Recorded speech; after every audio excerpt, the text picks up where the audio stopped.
ഈ കൊലപാതകവും അതിൻ്റെ കാരണങ്ങളും നിങ്ങളെ ശരിക്കും ഞെട്ടിക്കും. ഇംഗ്ലണ്ടിൽ ജനിച്ചു വളർന്ന സുർജിത് കൗർ അത്വാൾ ഭർത്താവിൻ്റെ അമ്മയോടൊപ്പം ഒരു വിവാഹത്തിൽ പങ്കെടുക്കുന്നതിനായി ഇന്ത്യയിലേക്ക് വന്നപ്പോഴാണ് ദുരൂഹമായ സാഹചര്യത്തിൽ കൊല ചെയ്യപ്പെട്ടത്. ഇന്നേ വരെ സുർജിത്തിന്റെ ഡെഡ് ബോഡി കണ്ടെത്താൻ കഴിഞ്ഞിട്ടില്ല. അതുപോലെ ഈ കൊലപാതകം നടന്നത് ഇന്ത്യയിലാണ്. എന്നിട്ടും ബ്രിട്ടീഷ് കോടതി കൊലയാളികളെ ശിക്ഷിച്ചു എന്നുള്ളതാണ് ഈ കേസിന്റെ മറ്റൊരു പ്രത്യേകത.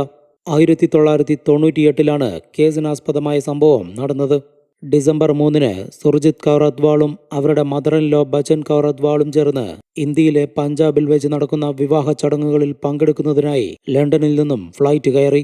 ഇതേ സമയം തന്നെ ഇംഗ്ലണ്ടിലെ കുറ്റകൃത്യങ്ങൾ തടയുന്നതിനായി സ്ഥാപിക്കപ്പെട്ടിട്ടുള്ള ക്രൈം സ്റ്റോപ്പേഴ്സ് UK എന്ന സംഘടനയുടെ ടോൾ ഫ്രീ നമ്പറിലേക്ക് ഒരു ഫോൺ കോൾ വന്നു. ഒരു സ്ത്രീയായിരുന്നു വിളിച്ചത്. അവർ പറഞ്ഞത് ഇങ്ങനെയാണ്: ഇന്ന് ലണ്ടനിൽ നിന്നും ഇന്ത്യയിലേക്കൊരു ഫ്ലൈറ്റ് പോകുന്നുണ്ട്. അതിലെ യാത്രക്കാരിയായ സുർജിത് കൗർ അത്വാൾ ഇന്ത്യയിൽ വെച്ച് കൊല ചെയ്യപ്പെടും. പറ്റുമെങ്കിൽ അവളെ രക്ഷിക്കണം. ഇതായിരുന്നു മെസ്സേജ്.